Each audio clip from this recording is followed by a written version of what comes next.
Okay, this is a bit of a repeat video because I left out a couple key points yesterday.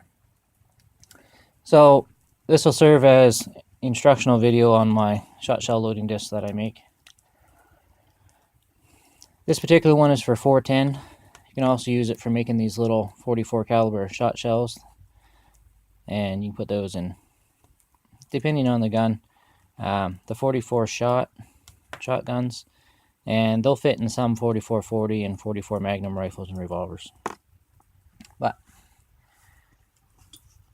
this is an updated version of the first one that I made. The first ones I did a year or so ago, I actually designed them and I got a local machinist to do all the rough machining on me, and then I polished them myself. These ones, I'm doing everything myself now that I have a lathe. They're pretty well identical, except for these are turned out of 2-inch stock because I have a limitation of 2 1/4 inches on my chuck. The old ones were 2.5. This first little batch I'm doing is 3/8 thick or thereabouts.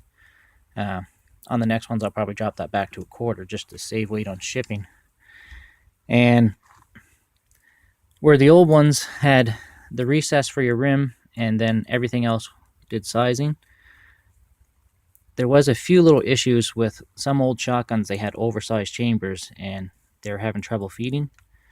So I've included a taper on the back, and with that taper, if you've got one of those guns that have an oversized chamber, you can feed it in through the back and start your sizing operation a little bit.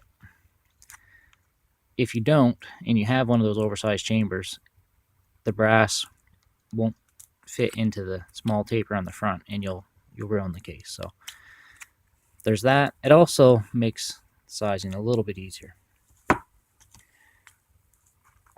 If you want one of these, I'm going to have my email in the description of this video. I charge $40 Canadian plus shipping, and I can make them any caliber you want, any gauge you want.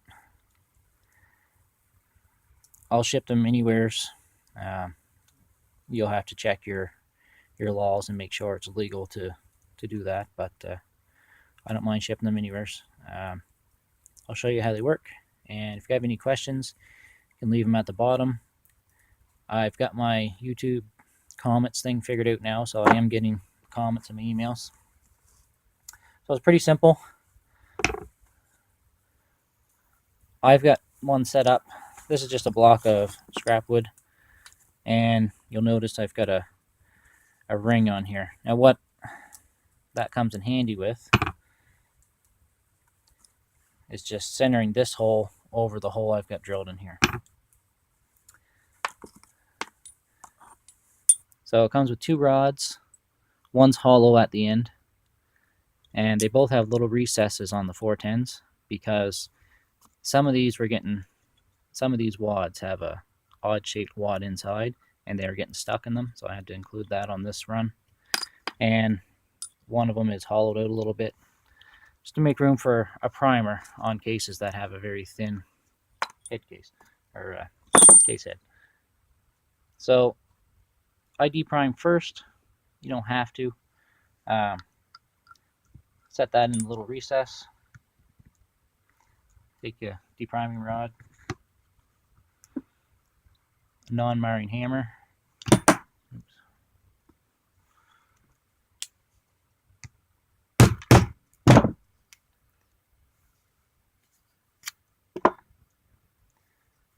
And now, like I say, if you know you have a chamber that swells the brass a lot, you might want to give a try on the back first. When you're hammering these in, it's very important. See, that one is a really tight chamber. These discs will size it down tighter than a factory shell. And I've got one to show you here in a second. It's important to hammer that down straight. If you don't, what can happen is it doesn't go in square, it'll catch and it'll rip the brass.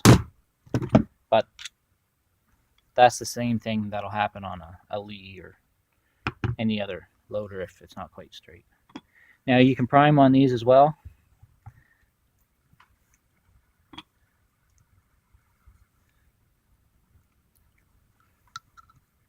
Using the hollow rod.